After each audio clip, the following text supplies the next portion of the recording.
আসসালামু আলাইকুম। আজকের ভিডিওতে সবাইকে স্বাগতম। মাদ্রাসা শিক্ষকদের ম্যানুয়াল বা অ্যানালগ পদ্ধতিতে বেতন পরিশোধ করা হচ্ছে। এজন্য বেতন ভাতা পরিশোধে কয়েকদিন বিলম্ব হচ্ছে। তবে খুব দ্রুতই এ সমস্যার সমাধান হবে বলে আশা করা হচ্ছে। মঙ্গলবার শিক্ষা মন্ত্রণালয়ের পাঠানো এক সংবাদ বিজ্ঞপ্তিতে এ তথ্য জানানো হয়।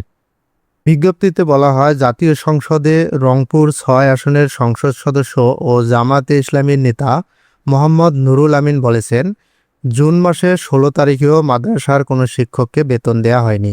তিনি আরও বলেন, একজন শিক্ষক টাকার অভাবে মায়ের চিকিৎসা করাতে পারছেন না। বিষয়টি অত্যন্ত দুঃখজনক। মাদ্রাসার শিক্ষক কর্মচারীদের বেতন ভাতা দেওয়ার সমস্যাটি দ্রুততম সময়ে সমাধানের জন্য বর্তমান সরকার উদ্যোগ গ্রহণ করেছে।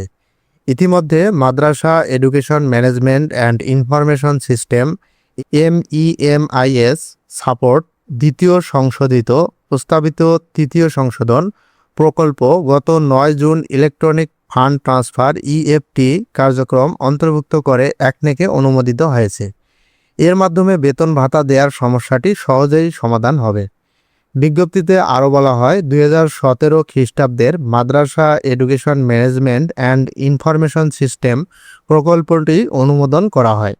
সে সময় প্রকল্পটি ছিল প্রায় 10,12,00,000 টাকার। বিগত সরকারের সময় প্রকল্পটি EFT কার্যক্রম বাদ দিয়ে অনুমোদন করার ফলে মাদ্রাসার শিক্ষক কর্মচারীদের বেতন ভাতা পরিশোধের কার্যক্রম বাধাগ্রস্ত হয়। গত ৯ জুন একনেকে সংশোধনী অনুমোদনের ফলে এ সমস্যার সমাধান সম্ভব হবে।